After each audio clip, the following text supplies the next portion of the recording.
வந்து என்னன்னா ஊதி பெருசாக்குற விஷயம் இல்லை, யூஸ் பண்ண வார்த்தைகள், அந்த வார்த்தைகளில் தான் நமக்கு வந்து பிரச்சனையாக இருக்குது. அவங்க வந்து யாரோ ஒரு இன்னொரு டீச்சர் கூட பேசுகிறாங்கன்னா அதை வந்து அதை மைல்டாகவே வந்து கன்சிடர் பண்ணலாமே. அதை ஒரு வேர்டிங்ஸில் அதை சொல்லும்போது அழுத்தம் பண்ணி அதை இங்கே பொதுவில் வந்து படிக்கும்போது தான் நமக்கு அது பார்க்கும்போது எனக்கு அது ரொம்ப ஃபீலிங்ஸாகவே அது வந்து ரொம்ப அட்டாக் ஆகுது. ஸோ அதைத்தான் நான் வந்து எக்ஸ்பிரஸ் பண்ணேன் பிரஜன் கிட்ட, ஐ மீன் பிரின்சிபல் சார் கிட்ட, சொக்கத்தங்கம் சார் கிட்ட. நீங்க என்ன நடந்திருக்கு அப்படின்னா, கேரக்டர் வந்து ஒரு ஆக்டரா பார்த்தனா இப்போ வில்லன் ஒரு ரோல் எடுத்து நடிக்கிறாங்க, ஒரு காமெடியன் நடிக்கிறாங்க, எந்த ரோல் இருந்தாலும் எடுத்து நடிக்கிறாங்க. அவங்க அதுக்குன்னு வந்து அவங்க அது கிடையாது, புரியுது? அந்த ரோல் வந்து எடுத்து நடிக்கிறாங்க.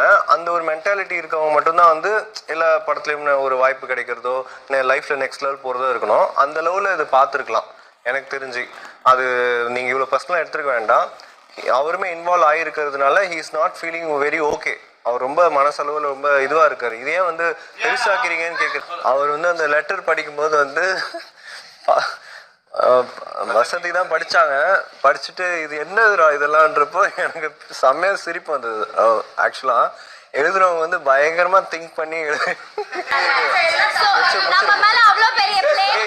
இல்லைடா சரி அதான் எனக்கு அதான் ஓகே, நான் சரி முடிச்சுட்டு வந்துடுறேன்.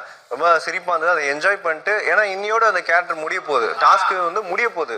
அதுக்கப்புறம் அவர் தர்மலிங்கம் கிடையாது, நீங்கள் வசந்தி கிடையாது. ஸோ